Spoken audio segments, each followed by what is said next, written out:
This special Thank series is called Series uh, on Community Initiatives to Drive Climate Action.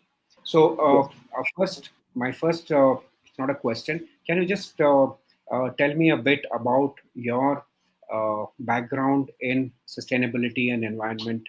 Uh, thank you very much, first of all, Benedict, for having me over. And to quickly answer your question, I've had a childhood love for nature and environment. And I had the pleasure and privilege to be born and doing a bit of my schooling in Missouri as a child from the age of 5 till 12. And that left a very strong mark on me. And subsequently, coming to Mumbai at the age of 13, that whole contrast, seeing the difference in environment and the urban challenges, really kind of made me committed at an early age that I will work through my life on sustainability and environmental issues. And I think I opened the nature club in my college at the age of 18 or 20. And immediately after college, I've been into numerous environmental activism campaigns in Mumbai. So I think it's been a lifelong involvement with environment and sustainability issues. that's interesting. So, you were telling me that you started the mangrove conservation project in Mumbai. Can you tell us a bit about it? Yes. So as a teenager or as a just out of teenage, I moved to this part of Mumbai called Andheri West, Lokhandwala. And Lokhandwala has very beautiful mangrove forest right in its background, behind it, the whole contiguous belt of Versova, Yari Road, Lokhandwala. And in 1999, I saved what is called as the Lokhandwala Lake, which was under imminent danger from dumping. Subsequently, from 2001, there was intense pressure from the developer lobby to reclaim large parts of mangroves in that neighborhood. And I intervened solo that time, helped build the Lokhandwala Complex Environmental Action Group. And we were very successfully able to save almost 300 acres of mangroves right behind Lokhandwala Complex. Amazing. And that led to collaboration with similar individuals and groups in Warsaw. And together we co-founded Mangrove Society of India, Mumbai chapter in 2002. And from 2002 till 2012, I led the efforts of Mangrove Society of India, Mumbai chapter to intervene in the matters of mangrove destruction and also to in conservation across Mumbai metropolitan region. So that's kind of a brief kind of description of the work I did in saving mangroves during that time. Amazing. So, Mumbai has had a uh, rich history of community engagement in environmental issues. So, how does your walking project, which you started, uh, come within that influence? And before you say that, just tell us a bit about your walking project, when you started, and what is the purpose of that. Sure. So again, walkability has been and walkable cities especially has been a lifelong interest. And like I was mentioning to you, I had a privileged childhood in Missouri, 7 years, where I walked every day 1.5 kilometers to school in some very beautiful surroundings. And then shifting to Mumbai and seeing what a terrible the whole walking experience is has also kind of it's made me a lifelong advocate for walkable cities. And it's only in 2012 that I founded a walking project after I kind of got burnt out of my involvement with mangroves. And Walking Project is basically an advocacy group which champions for pedestrian rights to a safe, convenient, and joyful walking experience on roads. We started from Mumbai. We thought we would have the resources to scale up all across India and do advocacy for all Indian cities. But yeah, the way the things are, we are still in 2025 in a Mumbai, and but we're doing good work, and especially in the past 2 years, we've revived very well in no small measure due to the joining of Vedant Matre, my young colleague. And Mhm. you definitely need young blood. for young blood and also, of course, self-motivated and very intelligent people to run campaigns like these. So I hope I've answered your question. Yeah, little more. What is the uh, what? Tell us about the group. How many people are there, and Yeah. this breakup between the youngsters and the not so young. Yes. So the past 6 months, Benedict, have really been very eventful for us because I wrote an article in Mumbai Mirror last year, and that draw the attention of Mr. Sandeep Bajoria, who's of course not so young. He's a wealthy businessman, and he came in very strongly to support the program financially, and that really changed a lot of things for us. And We, in the past 6 months, have gone ahead to have a board of advisors, which includes senior people from industry. Mr. Sri Ganesh was one of the founding members of NASCOM, Savita Rao, Ashish, and others. And this board of advisors is now really guiding the further growth. And part of that growth is when we held the Walkable Cities Mumbai conclave on 4th of April, which really brought together a lot of businessmen and industrialists in Mumbai for that conclave. And they have extended their wholehearted support in terms of funding and other ways in which they can support the growth. When the project started, I had brought in four other friends of mine in 2012. But between 2012 and 17, it was almost me alone who was spearheading the efforts. And then we went into a dormant stage between 2018 and 22 and revived again in 2023. So now we I think have active almost 10 members who are active uh, on a weekly basis. They're active.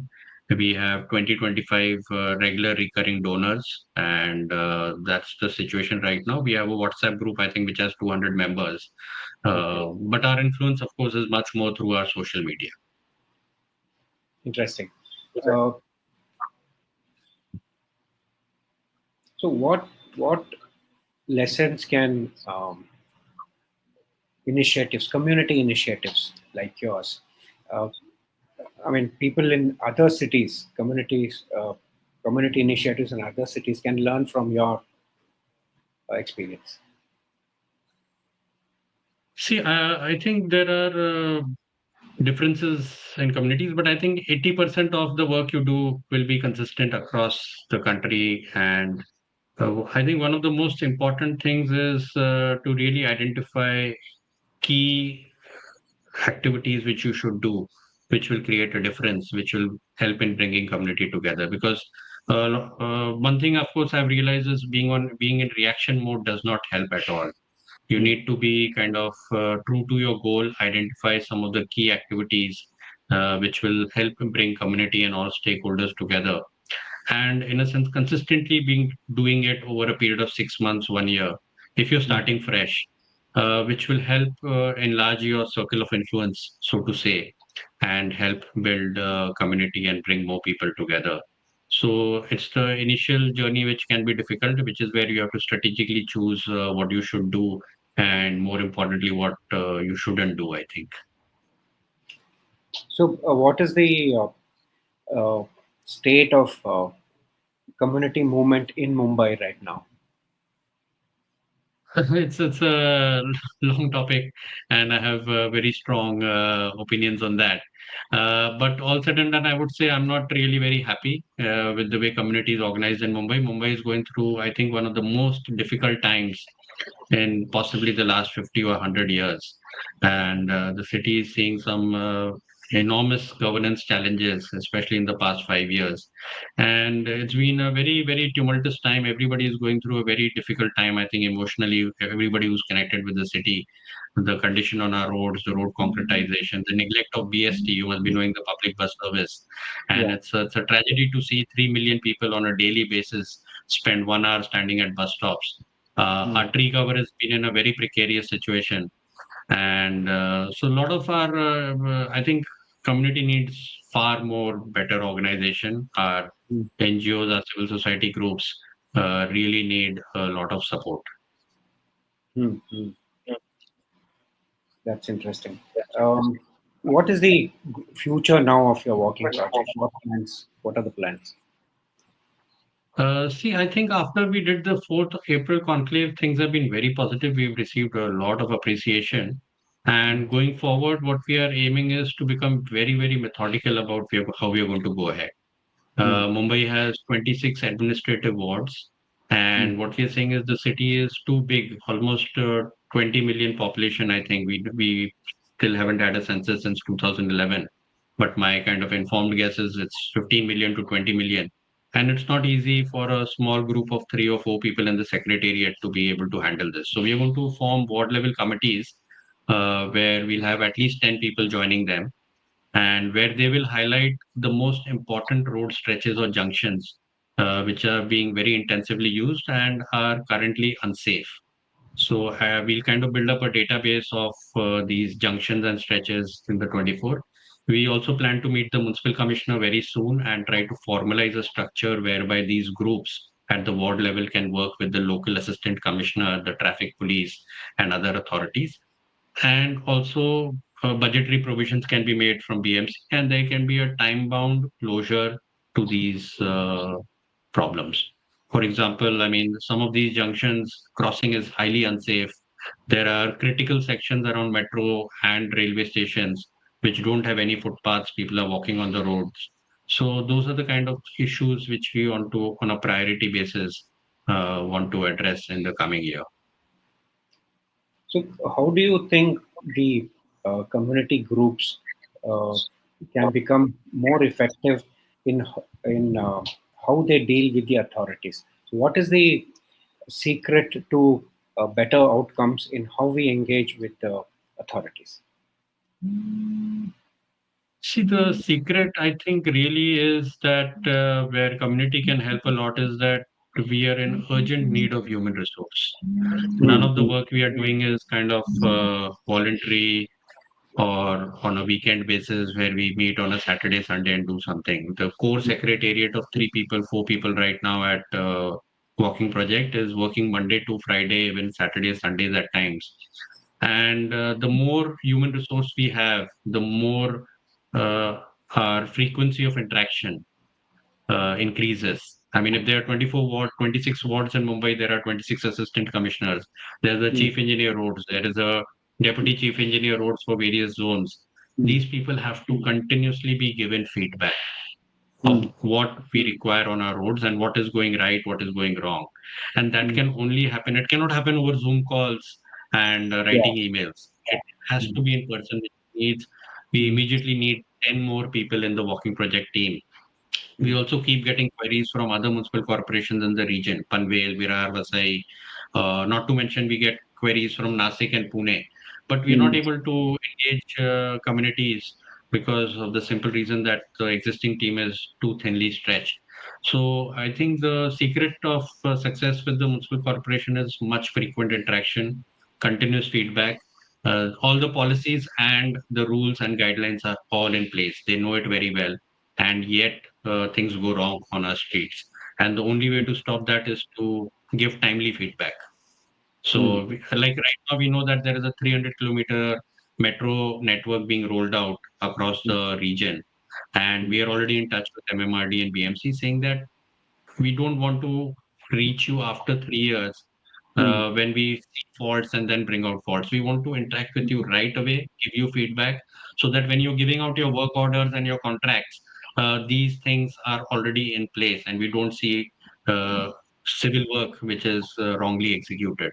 And for this, we really need a robust team which is continuously kind of reaching out. Yeah, I think this is very interesting what you said that instead of being reactionary, it is good to be engaged right from the beginning so that the effectiveness is so much better. Uh, so, one last question before we close is how can you or how can community groups get the youth excited to come and join activism? Positive activism. We Right. are not talking about negative activism here. How? What are the ways and what strategies you think are needed? See, I think there is a significant section of the youth which really wants to do community work, which wants to do meaningful work. Yeah. And what we clearly, but again, they have a lot of challenges. Like we work with volunteers or interns at times. Either they'll have exams or they'll have career pressures and other things. So I think what can make it a kind of satisfying experience for the NGO concerned as well as the youth who decide to work is having very clear cut roles and timelines. So we know Mm. that, okay, on a Saturday or a Sunday, you can give 3 hours, and this Mm. is the work you need to do.